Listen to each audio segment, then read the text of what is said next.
Welcome to Doc's Daily Dose for Dads, prescribed by Dr. Harrison. You know, I did a video a while back in the very beginning called Check Yourself. And I wanted to elaborate a little bit more about the notion of context because they're just in the last 48 hours, some things happened that I really had to put in context to understand how I was going to react.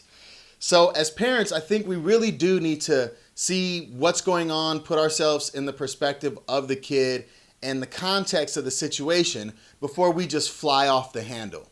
There's so many times where it's easy to just jump down the kid's throat as soon as you see them do something or hear them say something without understanding why they've done it, what was the reasoning, what was going on around. It's just, no, you don't do that, and da-na-na-na. And the kid just kind of shuts down and doesn't explain themselves.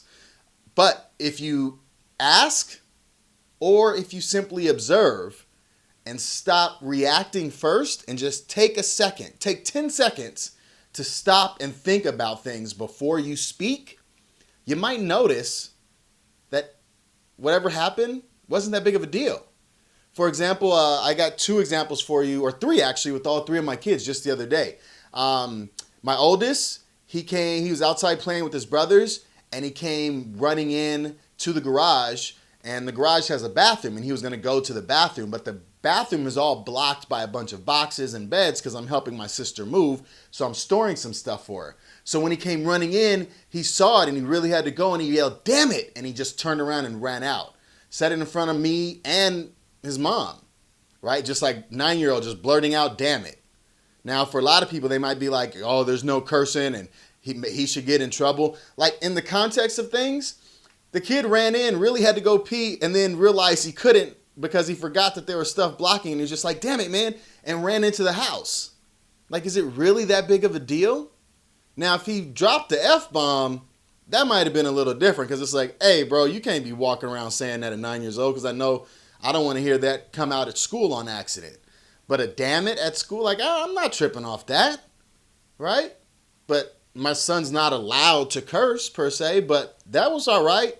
It was totally appropriate for the moment. My middle son, he's the one who can get really loud, especially if you're bothering him. We were walking through the mall, and I just heard him yell. Like, he was just yelling, like, "Oh, stop it, just leave me alone." And, like, I could easily just turn around like, "What are you doing? You see all these people? Why are you yelling in the store like this? What's wrong with you?"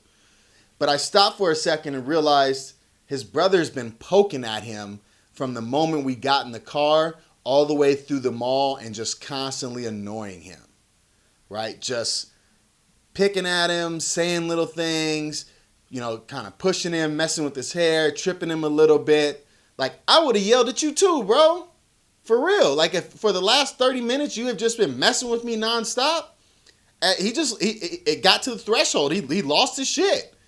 So it was just like, hey, bro, like, first off, leave your brother alone. And second off, like, I feel you, dog. Like, he's bothering you, but let's not yell like that in the store, okay? Like, come up here and walk with me. We'll solve it this way. You just get away from your brother. And then I looked back and gave a scowling look to the older one, like, man, if you don't stop, you already know, right? So,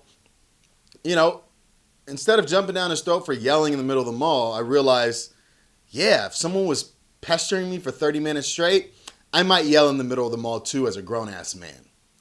My youngest, he will just like kind of do things without like that he just wants to do. He might grab some flowers out of your yard and you'd be like, "Bro, what are you doing? Those people." And he's like, "Well, I wanted to give it to you.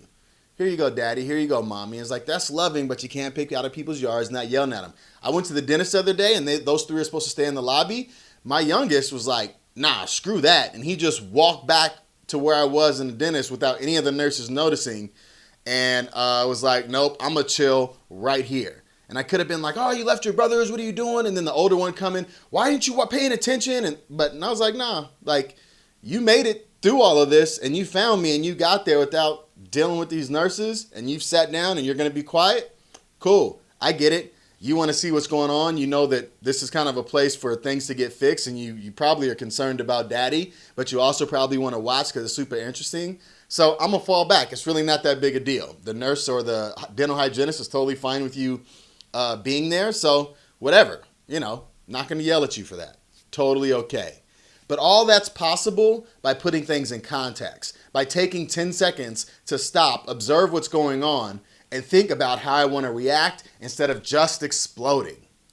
Because when you explode, you can't put that bomb back together, right? But if you have that 10-second timer on that bomb, you can disconnect the wiring before it blows up. That's Doc's Daily Dose for Dads. Don't forget to hashtag Doc's Daily Dose for Dads, hashtag 4D. Hit the subscribe button. All social media at rebirthbx. Check out Apple Podcasts, Google Play Music if you can't watch it while you're driving in the car. Or hit the website, rebirthbx.com. We're going to have some great things coming up after I get back from vacation. Going to start doing some roundtable discussions with some dads and some moms and different topics and more controversial topics like spanking, sports and kids, eating healthy food, vaccinations, right? We're going to get into it. I just wanted to bring some other people in for those. But don't worry, I always have my 2 cents in. I'll talk to you guys tomorrow.